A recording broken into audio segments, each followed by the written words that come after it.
আজকে 24শে ডিসেম্বর 1886 খ্রিস্টাব্দে ডাক্তারবাবু কিছুক্ষণ আগেই বললেন যে এই দিনটার কি তাৎপর্য। যীশু খ্রিস্টের জন্মের প্রাককালীন সন্ধ্যা। স্বামীজি তার গুরু ভাইদের সঙ্গে এখানে এসেছিলেন, ঠাকুরের শরীর চলে গেছে, এরকম অবস্থা।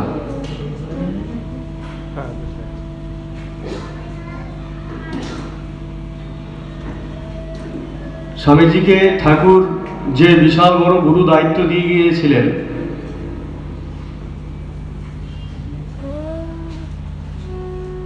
এই অবতার যিনি শ্রী শ্রী রামকৃষ্ণদেব পরমহংসদেব স্বামী বিবেকানন্দকে কেন্দ্র করে যে বিশাল বড় গুরু দায়িত্ব দিয়ে গেলেন যুগ ধর্ম প্রচারের জন্য, সেই স্বামী বিবেকানন্দ তখনও স্বামী বিবেকানন্দ রূপে পরিচিত হননি। নরেন্দ্রনাথ দত্ত এসেছেন আটপুরে, মনে মনে বিশাল চিন্তা, পরবর্তী এই যে গুরু দায়িত্ব কিভাবে তিনি জগতের কাছে প্রতিপালন স্থাপন করবেন। এই দিন রাত্রেবেলায় ধুনি জ্বালিয়ে বিভিন্ন কথা আলোচনা প্রসঙ্গ চলতে চলতে হঠাৎই যিশুর জীবন এবং যিশুর শিষ্যদের যে ত্যাগ, বৈরাগ্য, তিতিক্ষা, ধর্মের জন্য তাদের যে আত্মবলিদান, সেই সম্পর্কে কথা বলতে শুরু করলেন।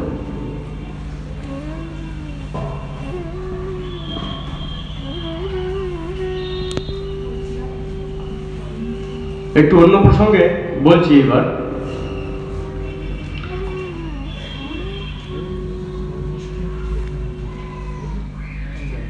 মা বলছেন, এবারের অবতারের কি বিশেষ গুণ জানো? না, তার ত্যাগ। এমন স্বাভাবিক ত্যাগ কে কখনো দেখেছে?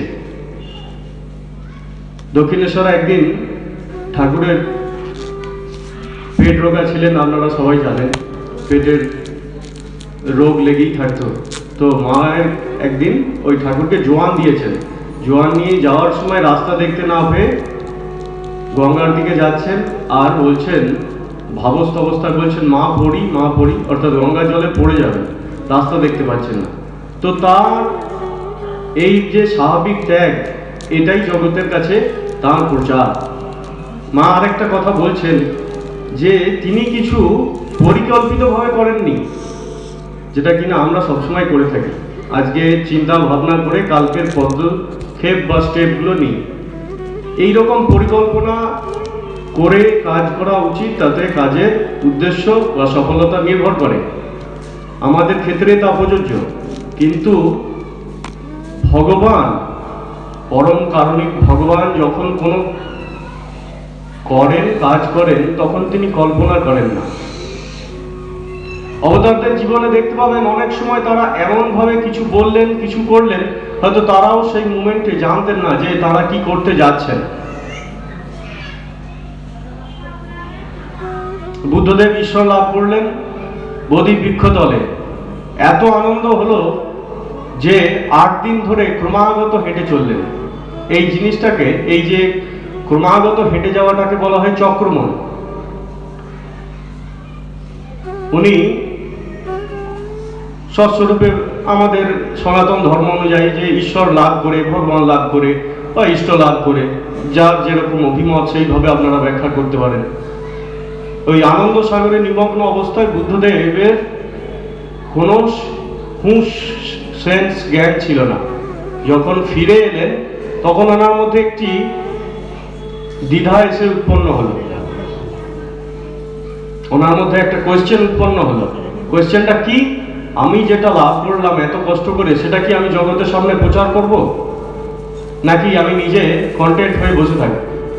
স্বামীজি বলছেন না, ঠাকুরের কাছে সেই বিখ্যাত কোয়েশ্চেন যে আমার ইচ্ছা সুখদেবের মতো আমিও নির্বিকল্প সমাধি অবস্থা লাভ করে আনন্দ সাগরে মগ্ন হয়ে থাকি। ঠাকুর খুব বকলেন, তিরস্কার করলেন যে এর থেকেও উঁচু অবস্থার আছে।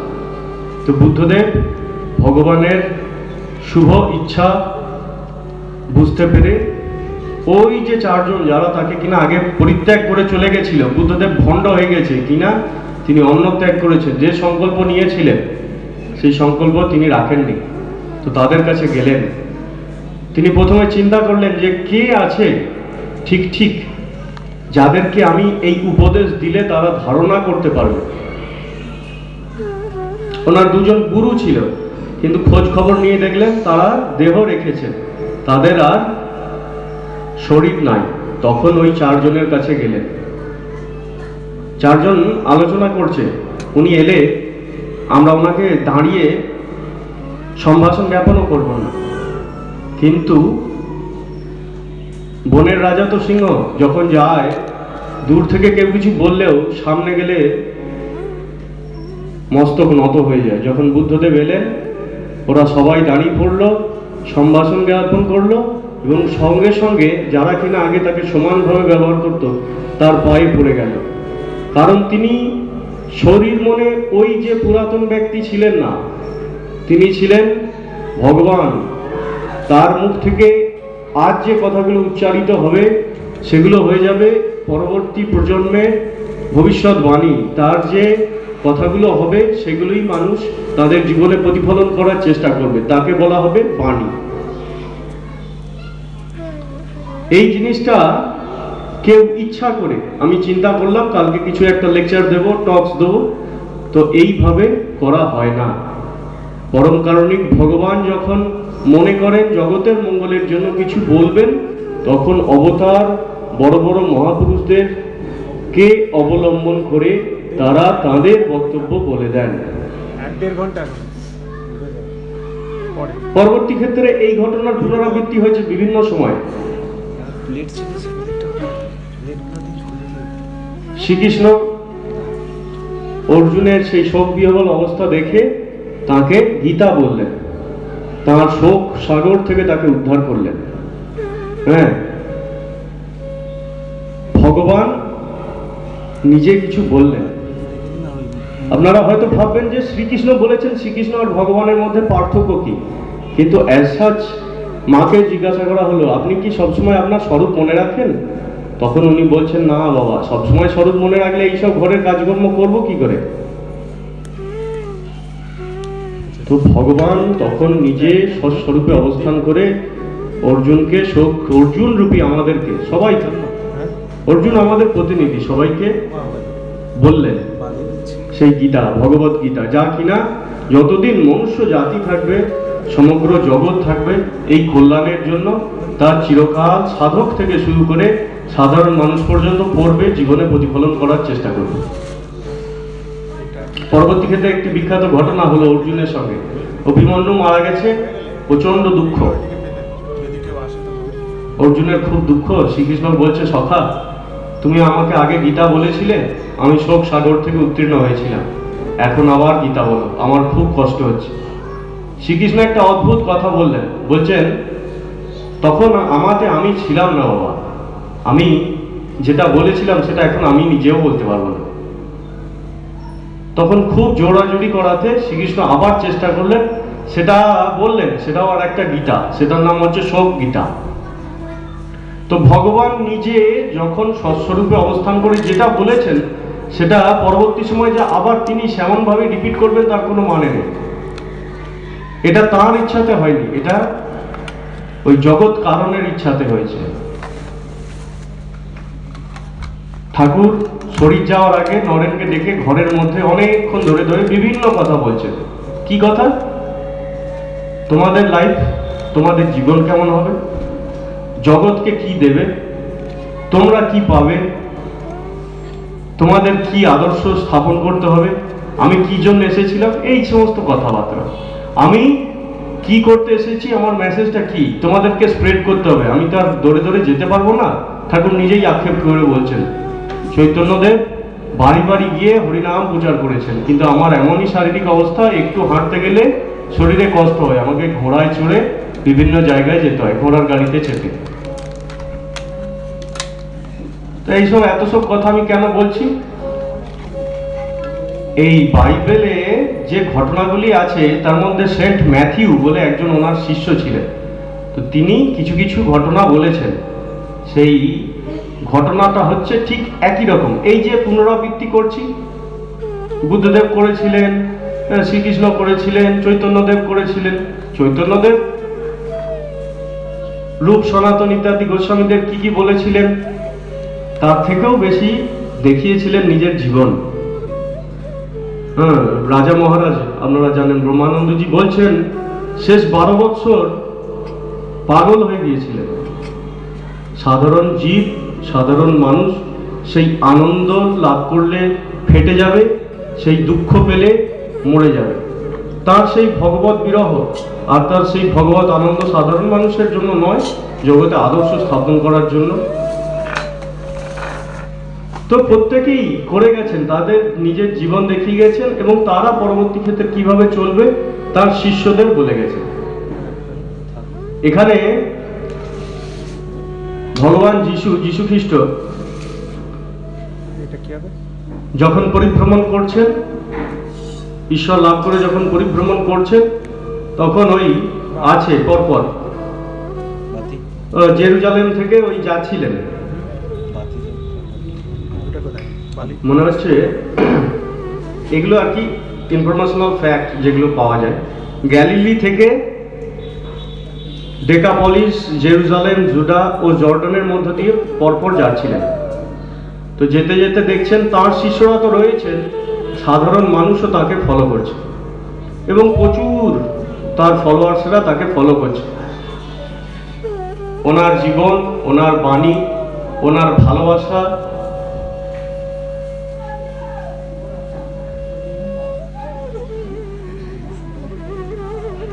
ওই তাদেরকে ফলো করছেন হাজার হাজার মানুষ। তো যীশু খ্রিস্ট এদের সবাইকে উপদেশ দিলেন। যেতে যেতে একটা জায়গা পেলেন, সেই জায়গাতে একটু উপরে গিয়ে উনি বসলেন। তো তখন তার শিষ্যরা তার কাছে আসে। উনি বুঝতে পেরেছেন যে এরকম যে পরিস্থিতি হয়েছে এর জন্য রাজনৈতিক চাপ পড়বে, হয়তো আমাকে আর বেশি দিন থাকা যাবে না। তিনি সাধারণ মহাপুরুষ নন, তিনি অবতার, সবই বুঝেছেন। পরবর্তী আমার যে প্রজন্ম, আমি এলাম, নাচলাম, গাইলাম আর আনন্দ করলাম আর পুরোটা নষ্ট হয়ে গেল, এমন তো কিছু নয়। পরবর্তী অবতার না আসা পর্যন্ত, পরবর্তী সূর্য না ওঠা পর্যন্ত কি করে চলবে মানুষ, তার যে আলোকবর্তিকা দেখানোর জন্য কারা রেখে যাব? এই আমার ছেলেদের। তো তাদের জীবন, তাদের চলার পথে বাধা, তাদের সমস্ত রকম চিন্তা ভাবনা কিভাবে হবে, এটাই একটা তিনি বলার চেষ্টা করলেন। এই অবস্থায় তিনি ওই আগে যে ভূমিকাটা বললাম যে তারা ওই ভগবত ভাবে একমুখী হয়ে, তাতে তন্ময় হয়ে যে কথাগুলি বলেন, সেই অবস্থার কথা এখানে বাইবেল থেকে একটু বলার চেষ্টা করব এবং তার আমাদের সঙ্গে জীবনে কি সম্পর্ক সেটা কিভাবে আমরা 24শে ডিসেম্বর, স্বামীজি জানতেন না যে ওই দিন 24শে ডিসেম্বর। হঠাৎ করে উনি যিশুর ভাবে ভাবিত হয়ে বলতে শুরু করলেন যিশুর শিষ্যদের ত্যাগ, বৈরাগ্য, তাদের তিতিক্ষা, তাদের ধর্ম জীবন গঠনের প্রতি অন্তরায়, তাদের পরবর্তী পদক্ষেপে। আপনারা ক্রিশ্চিয়ানিটি পড়লে ভালো করে, প্রথম দিকের যাত্রাগুলো খুবই কঠিন ছিল। অনেক সাধু, অনেক খ্রিস্টান ফাদারদের ক্রুসিফাইড করা হয়েছিল। তাদের সেই যে ধর্মের নামে আত্মত্যাগ, সেটা পরবর্তী ক্ষেত্রে কিভাবে তোমরা সম্পাদন করবে, যীশুখ্রিস্ট বলছেন। এবং স্বামীজি সেইভাবে উদ্দীপিত হয়ে ওনার গুরু ভাইদেরকে বলতে শুরু করলেন এই জন্যই আজকে আমাদের বাইবেল পাঠ করা।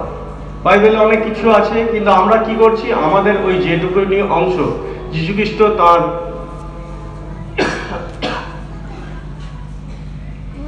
শিষ্যদেরকে বলেছিলেন সেইটা আমরা পড়ার চেষ্টা করব, যতটা পারবো আমরা আমাদের জীবনে সেই ত্যাগ, বৈরাগ্য, তিতিক্ষা যার যার সামর্থ্য মতো নেওয়ার চেষ্টা করব।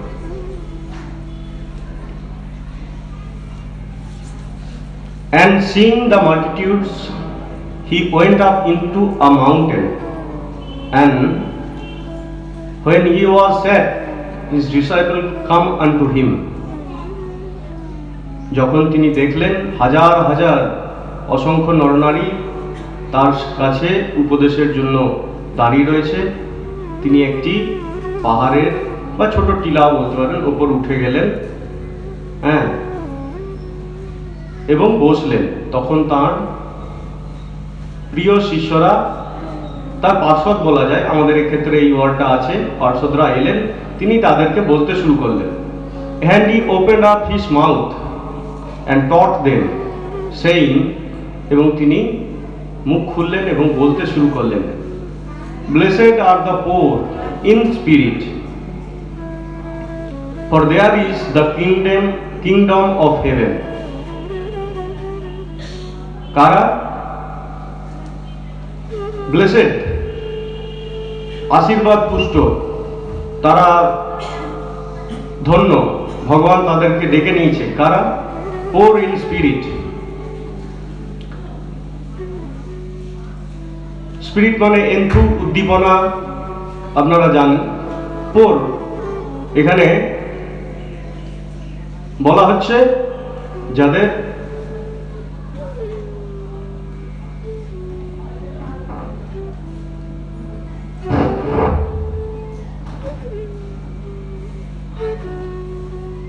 নম্রতা আছে, তারাই ধন্য। নম্র কারা? নম্র ধাতুটা আসছে যারা কিছুটা বিদ্যা লাভ করেছে, যারা জেনেছে যে জগতে জানার কোনো শেষ নেই, একমাত্র ভগবান তিনি জ্ঞান দেন। যখন মানুষ একটু জানে তখন তার নিজেকে বড় জ্ঞানী মনে হয়, আর যখন মানুষ আর একটু জানে, বুঝতে শুরু করে, তখন তিনি দেখেন যে অসংখ্য মানুষ এই অবস্থায় উপনীত, তখন তার মাথাটা নত হয়ে যায়, তখন তিনি বিনীত হন। আমাদের প্রাচীন সংস্কৃততে বলছে বিদ্যা দদাতি বিনয়ম। প্রথম কথা, যার জ্ঞান লাভ হয় তার প্রথম মাথাটা নত হয়ে যায়, তিনি তখন সবাইকে নিয়ে চলতে শুরু করেন। তো এই যে তারাই ধন্য যারা নম্র। অহংকারী ব্যক্তিদের কথা বলা হচ্ছে না, বলা হচ্ছে যারা নম্র তারা ধন্য, কারণ তাদের জন্য স্বর্গরাজ্য উন্মুক্ত, তাদের জন্য স্বর্গরাজ্যের স্থান আছে। For there is the kingdom of heaven, তাদের জন্য স্বর্গরাজ্য রয়েছে। স্বর্গরাজ্য আপনারা বলবেন তাহলে কি স্বর্গটা? এখানে ওই স্বর্গ বলা হচ্ছে না, এখানে বলা হচ্ছে ভগবানের কাছে। আপনারা যেরকম ভাবেন যে ইষ্ট শ্রীরামকৃষ্ণ লোক বা বৈকুণ্ঠ লোক, আরো উন্নত ক্ষেত্রে তারা ভগবানের যে পবিত্র গুণগুলি, ত্যাগ, ঐশ্বর্য, সেবা ইত্যাদি যাবতীয় যে গুণগুলির অধিকারী হবে, কারণ তাদের মধ্যে ভগবান অধিষ্ঠান করবেন, তারা শান্তি পাবে। একটা সোজা কথায় বলতে গেলে তারা শান্তি পাবে। Blessed are they that mourn, for they shall be comforted. যারা মন মানে আমরা সাধারণত বলি ডিপ্রেসড, যারা একটু, এখানে বলা হচ্ছে শোকার্ত। শোকার্তরা ধন্য, কারণ তারা সান্ত্বনা পাবে। শোকার্ত কিসের জন্য? কিসের জন্য শোক? যাদের শোক হয়েছে তারা সান্ত্বনা পায় না, তারা আরো দুঃখ পায়। এখানে বলা হচ্ছে যারা ধর্মের জন্য কষ্ট পাচ্ছে, যারা আধ্যাত্মিক জীবন যাপনের জন্য, আধ্যাত্মিক জীবন গঠনের জন্য কষ্ট পাচ্ছে। স্বামীজির কথা মনে আছে? স্বামীজি বলছে আমার ভেতরটা জ্বলে যাচ্ছে। কি অবস্থা? না কোন ব্যক্তি ভগবান দর্শন করেছে সেই রকম একজন ব্যক্তিকে দেখতে চায়। হাজার হাজার মানুষের কাছে যাচ্ছে, হাজার হাজার মানুষকে জিজ্ঞাসা করছে, আপনি ভগবানকে দেখেছেন, আপনি ভগবানকে দেখেছেন? দেবেন্দ্রনাথ মজুমদার বললেন, না, তবে তোমার দেখার যোগ্যতা আছে। একমাত্র ভগবান শ্রী শ্রী রামকৃষ্ণদেব বললেন, হ্যাঁ আমি দেখেছি, একদম ফার্ম, এবং বললেন তোমাকেও দেখাতে পারি। শুধু আমি দেখেছি কিন্তু তুমি দেখতে পারবে না এমন কিছু বললেন না, বললেন আমি তোমাকেও দেখাতে পারি। এই হচ্ছে মেসেজ। পরবর্তী ক্ষেত্রে স্বামীজি বলবেন বিভিন্ন জায়গাতে যে আমিও পেয়েছি, তোমরাও পেতে পারো। তাহলে তারা কিরকম হবে না, তারা কমফোর্টেড হবে, তারা সান্ত্বনা পাবে। কিসের জন্য? যারা দুঃখিত, কিসের জন্য দুঃখিত? আধ্যাত্মিক জীবন গঠনের পথে। আপনাদের অনেকের মনে কি বিভিন্ন সময় বিভিন্ন মহারাজদেরকে বা ঠাকুরের কাছে প্রার্থনা জানান, আমার কিছু উন্নতি হচ্ছে না, আমার কষ্ট হচ্ছে। তুরীয়ানন্দজি একটা কথা বলছে, স্মৃতি কথায় আছে, ওনার লেটার্সেও আছে, যদি মনে দুঃখ হয়ে থাকে ভালো করে চিন্তা করো কিসের জন্য দুঃখটা। যদি জাগতিক কারণের জন্য দুঃখ হয়ে থাকে সঙ্গে সঙ্গে সমূলে পরিত্যাগ করো, কারণ তাতে কষ্ট বাড়বে। আনন্দ তো পাবে না, শান্তিও পাবে না, কষ্ট বাড়বে।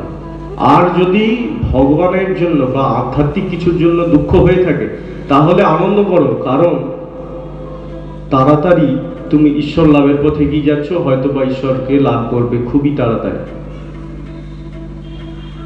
তো আপনাদের জীবনে, আমার জীবনেও হয়, আপনাদেরকে বলছি, জাস্ট শেয়ার করছি। যদি কখনো দুঃখ হয় ভালো করে চিন্তা করুন কিসের জন্য দুঃখটা।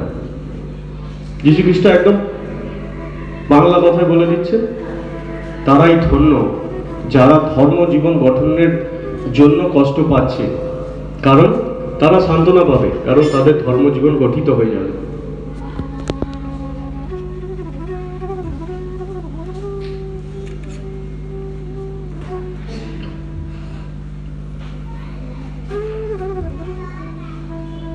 Blessed are the meek, for they shall inherit the earth.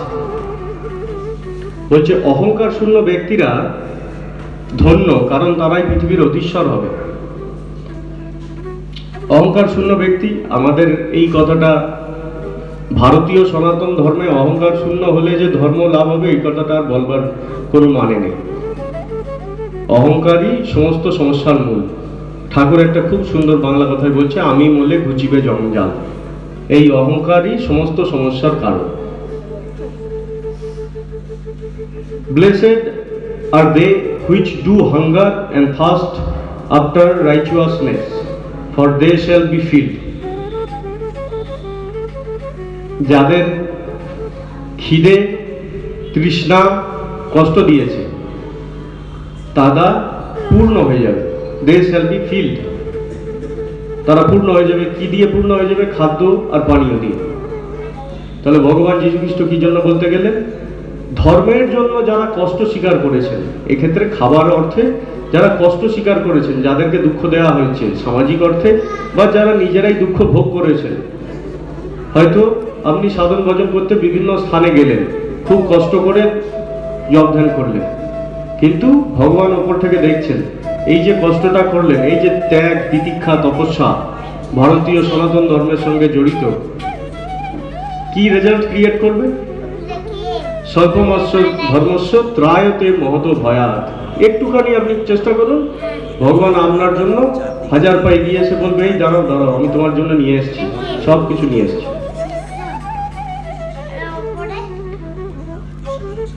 Blessed are the merciful, for they shall obtain mercy. করুণা, প্রেম ইত্যাদি যাবতীয় গুণাবলীগুলো যদি তোমাদের থাকে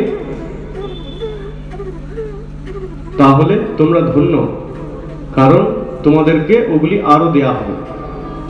এই গুণগুলি প্রাচীন ভারতের বিভিন্ন ধর্ম প্রথম থেকেই বলা হচ্ছে, এবং